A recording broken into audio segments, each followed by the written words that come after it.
जैसे हम देख सकते हैं कक्षा 10 अभ्यास 4D का 7वां प्रश्न है 3x² minus 4√3x plus 4 equal 0 के मूलों के लक्षण ज्ञात कीजिए। तो सबसे पहले हम लोग जो समीकरण दिया होता है उसको लिखते हैं। तो लिखेंगे दिया गया समीकरण है।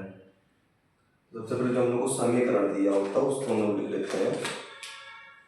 तो हम लोग दिया हुआ समीकरण लिखते हैं। हमारे पास क्या है 3x² माइनस 4√3x प्लस 4। अब हम लोग इसकी तुलना करा देते हैं। इसकी तुलना कराते हैं। इसकी तुलना जैसे हम लोग को पता तुलना हम लोग ax² plus bx plus c equal 0 से करते हैं। ठीक है,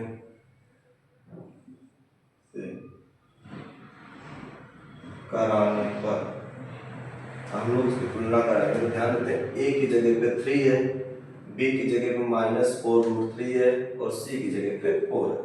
तो लिखेंगे a equal 3 b equal -4√3 c equal 4। अब हम लोग यहाँ पे विविधकर का सूत्र लगाते हैं। जैसे हम लोग को पता है d equal b² minus 4ac।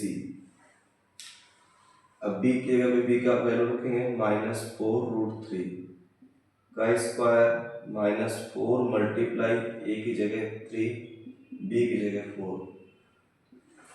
4 का स्क्वायर करेंगे तो 4 चौक 16, 3 का करेंगे तो 3 ही हो जाएगा 16, 16 32, 16 3 48, 48 माइनस 4 3 12, 12 चौक 48, यानी कि d बराबर जो हमारा है वो 0 आ जाएगा। जब d बराबर 0 आ गया तो इस द्विघात समीकरण जो है ये दोनों बराबर घातांक में है, दोनों बराबर वास्तविक मूल है। तो यहाँ लिखेंगे d बराबर 0। इतना तो हमारे पास हो गया कि d बराबर 0 है। तो लेकिन द्विघात समीकरण के दो बराबर वास्तविक मूल है। तो लिखेंगे द्विघात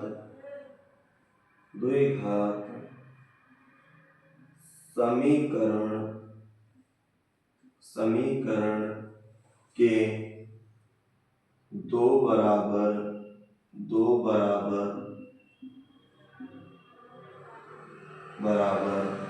वास्तविक मूल है।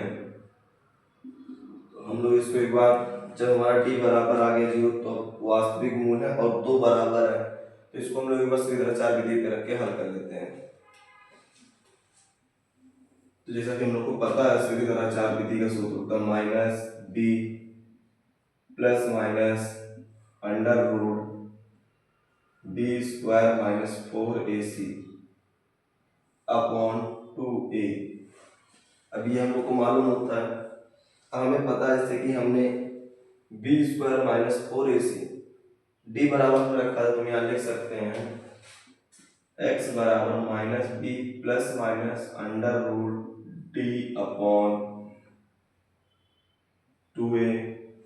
अब d की वैल्यू जैसा हम लोग ने यहाँ पे निकाला था 0, तो d की जगह हम लोग 0 रख देंगे, यानी कि -b तो माइनस है और माइनस में 4√3 है प्लस माइनस 0/2 गुणे 3। अब हम यहाँ लिख सकते हैं 4√3 अपॉन 2 मल्टीप्लाई 3 2 दूनी, यानी कि 2√3/3। ये तो आ जाएगा एक मूल।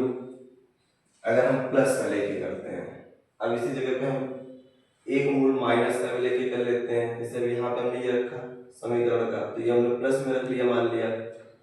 अब एक बार हमने प्लस में रखा तो अब एक बार हम माइनस में भी रखते हैं इसका। तो जो माइनस में रखेंगे तो सबसे पहले हम लोग b की जगह b का रखेंगे।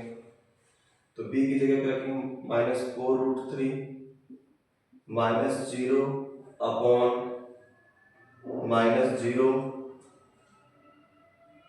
अपॉन 2 मल्टीप्लाई √3 बराबर माइनस माइनस प्लस 4√3।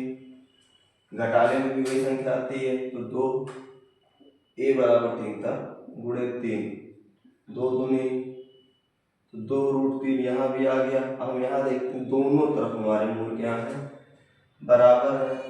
यहाँ पर √3 है अपॉन में 3।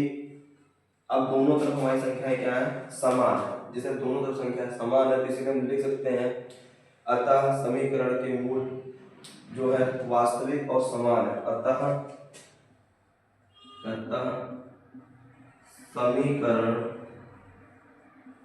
के मूल 2√3/3, 2√3/3